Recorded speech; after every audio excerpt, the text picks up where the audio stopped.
Hay secuelas, acortamiento de extremidades y deformidades si no se tratan bien.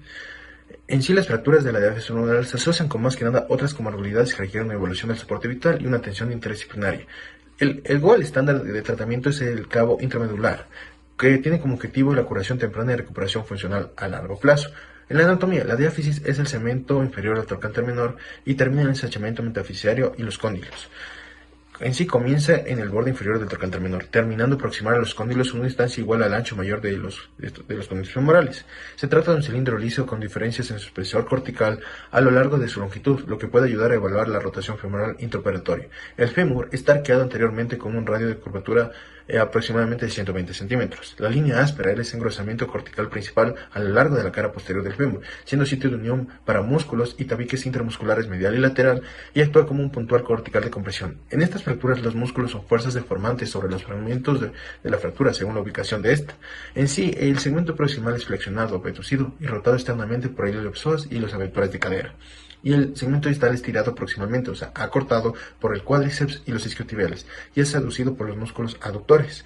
La etiología: las fracturas de la diáfisis femoral se deben a mecanismos de alta o baja energía y se asocian con otras lesiones graves. Las causas más comunes incluyen accidentes de autos, caídas desde alturas, caídas a nivel del suelo en personas con osteoporosis y disparos. Un estudio en Finlandia encontró que el 75% de estas fracturas fueron causadas por mecanismos de alta energía, el 87% de los cuales ocurrieron en colisiones de vehículos. La epidemiología: la incidencia mundial de las fracturas de la diáfisis femoral oscila entre el 10 y 21 por cada 100.000 personas por año. El 2% de estas fracturas son expuestas. La tasa de fracturas atípicas del fémur oscila entre el 3,5% y el 16%. Estas fracturas demuestran una distribución bimodal. Los hombres tienen más probabilidades de sufrir una fractura entre los 15 y 35 años, mientras que las mujeres tienen un aumento a partir de la tercera edad. Los hombres tienen más probabilidades de sufrir estas fracturas por accidentes de autos u otros mecanismos de alta energía, y las mujeres sufren estas fracturas por caídas a nivel del suelo. En cuanto a la fisiopatología, el trauma es el mecanismo más común de estas fracturas en la diáfisis femoral e implica un golpe directo en el muslo, una fuerza indirecta transmitida a través de la rodilla. Las personas más jóvenes participan en mecanismos de alta energía que resultan en otras lesiones asociadas. Los disparos pueden provocar lesiones aisladas. Las personas con osteoporosis tienen un mayor riesgo de sufrir fracturas, pero independientemente del mecanismo, las fuerzas deformantes de una fractura dependen de las características de esta. El segmento proximal suele ser empujado hacia flexión y rotación externa como por el psoas, y la abducción por los aductores, y el distal es atraído hacia varo por los aductores, hacia extensión por las dos cabezas de los gastronemios y acortamiento por el mecanismo extensor y los isquiotibiales. Las lesiones ortopédicas asociadas del fémur que deben descartarse incluyen fracturas del fémur proximal, o sea, la cabeza y el cuello femorales, y las fracturas de trocantéricas, y las fracturas femorales bilaterales. Un estudio demostró que las lesiones simultáneas en el fémur proximal ocurren entre el 1 y el 9% de los pacientes, y entre el 20 y 50% no fueron identificados durante la evaluación inicial. La presencia de lesiones determinará el orden de fijación y selección del implante.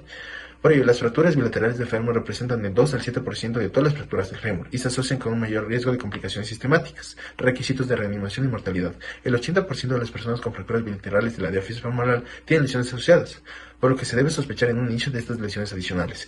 El síndrome de Bolia grasa es un trastorno sistémico frecuente en pacientes politraumatizados con fracturas de diáfisis. Se presenta como un compromiso respiratorio, alteración del estado mental, fiebre y exantema. Las manifestaciones abarcan un espectro que va desde síntomas subclínicos hasta el síndrome de dificultad respiratoria aguda, y hasta el 36% de estos pacientes con fracturas de huesos largos requerirán algún tipo de asistencia respiratoria. Historia y física. Se inician protocolos de soporte vital para el paciente traumatizado para descartar morbilidades asociadas que impidan una atención temprana. Las fracturas de la diáfisis se manifiestan como dolor, hematomas, hinchazón, deformidad, acortamiento e inestabilidad alrededor del muslo. En este paciente las lesiones están enmascaradas por lesiones más graves, y un examen minucioso descarta fracturas expuestas. Si se están presentes, el uso de antibióticos y tétano reduce el tiempo de la infección. El residuo macroscópico se elimina en el entorno agudo y la herida y el hueso se cubren con apósito empapada con solución salina estéril. Luego se realiza una irrigación, un desbridamiento en quirófano. Las fracturas expuestas se clasifican según la clasificación Bustillo-Anderson o la de Western y Teschner. Un estudio demostró una tasa de infección del 2,3% para Bustillo-Anderson tipo 1 y 2, frente al 17,6% para Bustillo-Anderson tipo 3. Las fracturas expuestas no excluyen el síndrome compartimental que se desarrolla debido a un traumatismo cerrado y al movimiento violento del fémur a través de tejidos circundantes. Un estudio retrospectivo de este síndrome identificó estas fracturas en el 48% de los pacientes. De estos, 5 5 estaban abiertos. Una lesión vascular ocurre con fracturas de la diáfisis femoral hasta en 2% de los casos con disparos y traumatismos penetrantes. El daño en la arteria femoral profunda y sus ramas es el más común y resulta en hemorragia en lugar de una isquemia debido al flujo colateral abundante. Debido al que el muslo contiene 1,5 litros de sangre, las lesiones vasculares contribuyen al estado de shock del paciente. Y por otro lado, la lesión en la arteria femoral superficial causa isquemia en pierna y pie, ya que sus primeras ramas surgen en la fosa poplite. Si hay un compromiso vascular caracterizado por falta de pulso, hematoma pulsátil, aumento, soplo, frémito, hemorragia, isquemia aguda, la extremidad se coloca en tracción y para obtener el índice tobillo-brazo. Sufrir fracturas, pero independientemente del mecanismo, las fuerzas deformantes de una fractura dependen de las características de esta. El segmento proximal suele ser empujado hacia flexión y rotación externa comunicada por el psoas, y la abducción por los aductores, y el distal es atraído hacia varo por los aductores, hacia extensión por las dos cabezas de los gastrocnemios y acortamiento por el mecanismo extensor y los isquiotibiales. Las lesiones ortopédicas asociadas del fémur que deben descartarse incluyen fracturas del fémur proximal, o sea, la cabeza y el cuello femorales, y las fracturas dectorocantéricas, y las fracturas femorales bilaterales. Un estudio demostró que las lesiones simultáneas en el fémur proximal ocurren entre el 1 y el 9% de los pacientes, y entre el 20 y 50% no fueron identificados durante la evaluación inicial. La presencia de lesiones determinará el orden de fijación y selección del implante. Por ello, las fracturas bilaterales del fémur representan del 2 al 7% de todas las fracturas del fémur y se asocian con un mayor riesgo de complicaciones sistemáticas. Requisitos de reanimación y mortalidad. El 80% de las personas con fracturas bilaterales de la diáfisis femoral tienen lesiones asociadas, por lo que se debe sospechar en un inicio de estas lesiones adicionales. El síndrome de Boulia grasa es un trastorno sistémico frecuente en pacientes politraumatizados con fracturas de diáfisis. Se presenta como un compromiso respiratorio, alteración del estado mental, fiebre y exantema. Las manifestaciones abarcan un espectro que va desde síntomas subclínicos hasta el síndrome de dificultad respiratoria aguda, y hasta el 36% de estos pacientes con fracturas de huesos largos requerirán algún tipo de asistencia respiratoria. Historia y física. Se inician protocolos de soporte vital para el paciente traumatizado para descartar morbilidades asociadas que impidan una atención temprana. Las fracturas de la diáfisis se manifiestan como dolor, hematomas, hinchazón, deformidad, acortamiento e inestabilidad alrededor del muslo. En este paciente las lesiones están enmascaradas por lesiones más graves y un examen minucioso descarta fracturas expuestas. Si se están presentes, el uso de antibióticos y tétano reduce el tiempo de la infección. El residuo macroscópico se elimina en el entorno agudo y la herida y el hueso se cubren con apósito empapada con solución salina estéril. Luego se realiza una irrigación, un desbridamiento en quirófano. Las fracturas expuestas se clasifican según la clasificación Bustillo-Anderson o la de Western y Teschner. Un estudio demostró una tasa de infección del 2,3% para Bustillo-Anderson tipo 1 y 2 frente al 17,6% para Bustillo-Anderson tipo 3. Las fracturas expuestas no excluyen el síndrome compartimental que se desarrolla debido a un traumatismo cerrado y al movimiento violento del fémur a través de tejidos circundantes.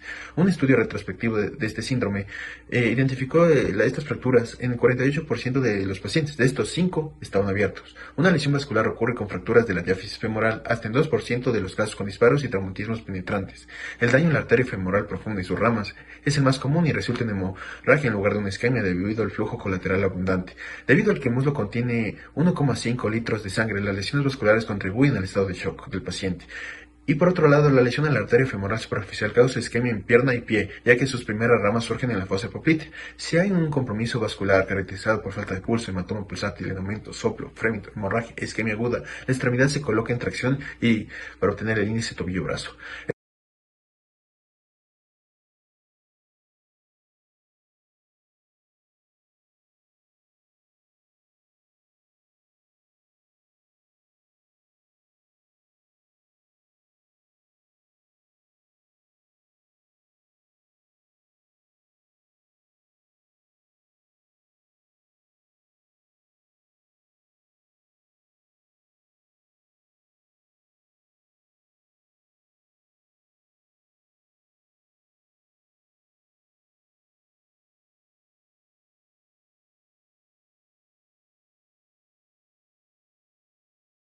En cuanto a las complicaciones intraoperatorias incluyen lesión neurovascular, fracturas iatrogénicas, síndrome compartimental, necrosis térmica y mala alineación.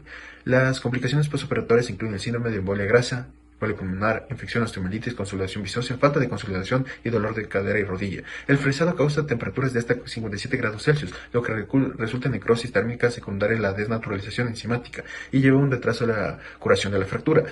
Estudios in vivo en animales han demostrado que la necrosis ósea puede ocurrir a temperaturas de 47 grados con un fresado prolongado. En lesiones nerviosas son comunes y pueden deberse tanto a la posición como a una lesión iatrogénica. En las lesiones del nervio pudendo se producen por la colocación de pacientes con un poste perinal y tienen una incidencia del 15%. Y en el nervio ciático sufre lesiones de clavado retrógrado con tracción excesiva de la extremidad inferior o de instrumentos quirúrgicos. La lesión vascular de la arteria pulmonar o de la superficial ocurre después de la penetración con instrumentos o implantes. Se producen fracturas iatrooperatorias del trocánter mayor, rodilla y la perforación de la corteza anterior por el implante. Los pacientes con un radio de curvatura normalmente bajo tienen un mayor riesgo de perforación anterior. Las fracturas postoperatorias son más comunes en las áreas de elevadores de tensión en los extremos de un clavo o placa intramedular. La malrotación es una de las complicaciones más importantes de las fracturas de huesos largos, con incidencia de 25%. Si tiene más de 14 grados con respecto a la posición neutra, altera la mecánica y eficacia de la marcha. Los pacientes afrontan mejor la malrotación interna que la externa. Las fracturas comminutas son un desafío para determinar la longitud de las piernas, que se manifiesta con una inclinación de la pelvis que provoca dolor de cadera y espalda. Un estudio de fracturas comminutas de fémur, 6 pacientes tenían discrepancia en la longitud de las piernas mayor de 1,5 centímetros y solo 4 de estos necesitaron una cirugía de revisión. La falta de unión es la falta de curación de la fractura o la ausencia de signos de curación durante 6 semanas. Tratamientos no quirúrgicos incluyen suplementos de vitamina D y calcio y estimulación ósea externa. Y los quirúrgicos, una fijación de revisión con o sin injerto óseo según la causa de esta falta de unión. Listo. Bueno, yo les voy a hablar sobre lo que es la evaluación. Las fracturas de la diáfisis femoral son lesiones identificables debido a la deformidad y a la inestabilidad del muslo. Sin embargo, existen algunas ocasiones donde estas lesiones no son evidentes y se requieren evaluaciones o imágenes adicionales como radiografías y tomografías computarizadas que ayuden a verificar qué tipo de fractura tiene el paciente. Ya, una vez estabilizado el paciente, se deben obtener radiografías ortogonales de la extremidad presuntamente lesionada e incluidas las articulaciones ipsilaterales proximales y distales de la lesión para garantizar la fractura la fractura. Estas imágenes ayudan a identificar también las posibles fracturas del acetábulo, del fémur proximal, de la tibia proximal y la rótula. Y ayudan también a identificar una posible lesión flotante de la rodilla. Ya, ahora vamos a continuar con los test de valoración o test ortopédicos. Lo primero que yo voy a empezar a realizar es el test para verificar qué tipo de edema presenta el paciente. Entonces, esto se utiliza en una escala. Presionamos a nivel de la lesión del paciente y podemos ver que presenta un grado 1, que es que la depresión desaparece rápidamente. Ahora vamos a seguir con el test de sensibilidad. Entonces, yo voy a utilizar en este caso un invisible y un cotonete. El invisible es punta y el cotonete es un deslizado rápido. Okay, entonces voy a realizar en los dermatomas, L3 y L4. Entonces dime qué sientes, ¿ya? Me duele un poquito. ¿Ya, pinchazo o barrido? Sí, pinchazo. Ya. ¿Ahí? No, ese es barrido. Ya. Entonces, así podemos verificar que nuestro paciente presenta correctamente el test de sensibilidad. Ahora vamos a continuar con... Ya. Y de igual manera vamos a realizar en la otra pierna. Entonces, este es pinchazo y este es barrido, ¿ok? Entonces, ¿qué sentiste? Pinchazo. Ahí. Barrido. Listo. Entonces, podemos ver que presenta una correcta sensibilidad. Ya. Ahora vamos a continuar con movilidad activa y movilidad pasiva. Para realizar esta movilidad, primero voy a pedirle que haga una flexión de cadera. Voy a realizar movilidad pasiva primero. Entonces, ¿ahí te duele? Ya, entonces le voy a pedir al paciente que sostenga le voy a sostener por 5 segundos. Entonces, 1, 2, 3, 4, 5. Entonces ahí bajo. Y ahora movilidad activa. Por favor, sube tu pierna hasta donde te duele. Ya, y mantén 5 segundos. 1, 2, 3, 4, 5. Baja, por favor. Listo. Ahora voy a realizar la movilidad activa y movilidad pasiva de extensión de cadera. Entonces, vamos a realizar... Entonces, vamos a realizar igual una extensión y... ¿Ahí te duele? Ya, entonces ahí mantenemos 5 segundos. 1, 2, 3, 4, 5. Y bajamos. Ahora, igual, por favor, tú sube tu pierna hasta donde te duela. y mantén 5 segundos. 1, 2, 3, 4, 5. Muy bien, baja. Y de igual manera de la otra pierna, para verificar el rango de movilidad. Entonces, estiramos, ahí mantenemos. 1, 2, 3, 4, 5. Descendemos. Ahora, por favor, hazlo tú misma. 1, 2, 3, 4, 5. El punto de partida en este abordaje está en el medio de la muesca intercondilar y de 2 a 4 milímetros, por delante de la punta distal de la línea de Blumensandt. A pesar de entrar en la articulación de la rodilla, no hay aumento de rodillas sépticas. A largo plazo, los pacientes pueden informar de dolor en la parte anterior de la rodilla o irritación de los tornillos en la parte distal. Es posible que se produzcan lesiones iatrogénicas del cartílago y ligamentos de la rodilla. El clavado retrogrado. El enclavado retrogrado se ha vuelto más popular. Las indicaciones para esta técnica incluyen lo que es el cuello femoral ipsilateral, el acetábulo, las fracturas de tibia, las fracturas de fémur bilaterales, el embarazo y los individuos con obesidad. Los estudios han demostrado resultados comparables para el enclavado anterogrado. Las tasas de unión del 100% frente a un 99%, la unión defectuosa un 11% frente al 13% y la falta de unión del 6% frente al 6% son similares para los abordajes retrogrado y anterogrado. Una queja común del enclavado retrogrado es el dolor de rodilla, mientras que para el enclavado anterogrado es el dolor y la rigidez de cadera. Los abordajes incluyen el piriforme, el trocantérico y la entrada lateral. En el abordaje de la entrada del piriforme, esta trayectoria del clavo es a lo largo del eje, a lo largo del fémur y se utiliza un clavo de diseño recto. Las desventajas de este abordaje incluyen la lesión de los músculos abductores con la consiguiente marcha de Trendelenburg y daño al suministro de sangre a la cabeza femoral. La técnica de entrada trocanteria preserva lo que son los abductores en mayor grado y es más fácil establecer el punto de partida. El arco anterior y lateral del clavo se adapta a lo que es a la curvatura del fémur, y el uso de un clavo recto en este abordaje corre el riesgo de perforación de la corteza anterior o cuando el punto de partida en el trocánter mayor es demasiado posterior. Esta técnica de entrada trocanteria tiene un tiempo operatorio y fluoroscópico reducido en comparación a la técnica de entrada piriforme. Esos resultados funcionales a largo plazo son equivalentes entre los abordajes.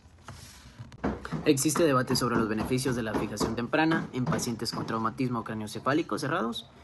Y también algunos estudios demuestran que existe una mayor incidencia de complicaciones pulmonares y de la función del sistema nervioso central con un tratamiento temprano secundario a un segundo fenómeno de hipoxia e hipertensión. Otros estudios han demostrado que la fijación temprana no aumenta las complicaciones del sistema nervioso central, más bien es la lesión en la cabeza la que aumenta el riesgo de estas complicaciones pulmonares y del sistema nervioso central. Clavado anterogrado. El clavo anterogrado es el tratamiento de referencia de las fracturas de la diáfisis femoral con excelentes resultados si los pacientes reciben el tratamiento dentro de las primeras 24 horas. La fijación temprana disminuye lo que son las complicaciones pulmonares, mejora la rehabilitación, reduce la duración de la estancia hospitalaria y reduce los costes sanitarios. Clavo intramedular. El enclavado intramedular es el tratamiento de referencia para las fracturas de la diáfisis femoral. El tratamiento definitivo temprano en pacientes sistemáticamente estables dentro de las 24 a 48 horas. Esto reduce la incidencia de complicaciones pulmonares, las tasas de infecciones y la mortalidad. Los pacientes hemodinámicamente estables con lesiones múltiples recibieron el mayor beneficio de la fijación temprana.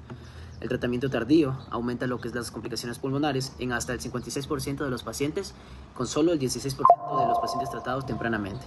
El sitio de inserción de un clavo intramedular se encuentra fuera de la zona de la lesión, lo que preserva el flujo sanguíneo circundante y retiene el hematoma, que contiene factores beneficiosos de crecimiento óseo.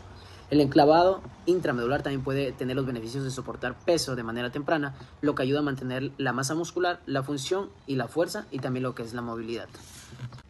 El tratamiento de las fracturas de la diáfisis femoral puede ser operativo o no operativo. La fijación quirúrgica con clavo intramedular es el estándar de oro de los tratamientos en los países de ingresos altos.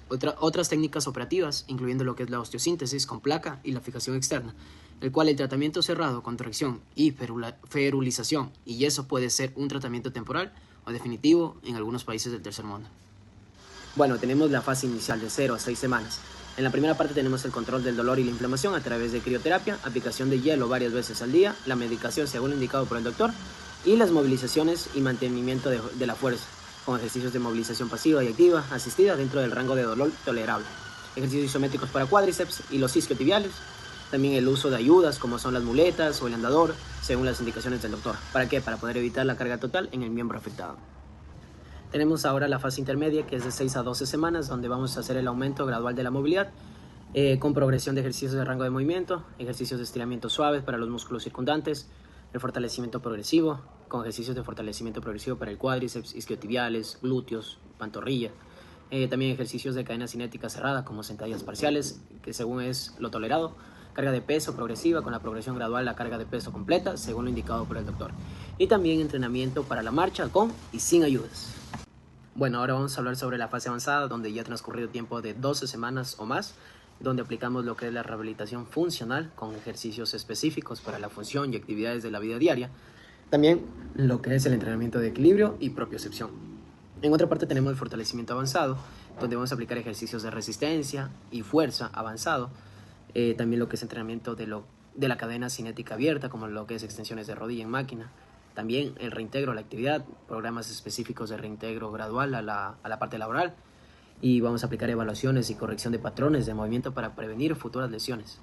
Toca tener en cuenta las consideraciones, una parte adicional, que toca tener monitoreo constante, evaluaciones periódicas, por tanto, del fisioterapeuta para poder ajustar el plan de tratamiento según la evolución del paciente. Y vamos también a educar al paciente con instrucciones sobre ejercicios en casa, cuidando el tema de lo que es la cicatriz y técnica de prevención de recaída.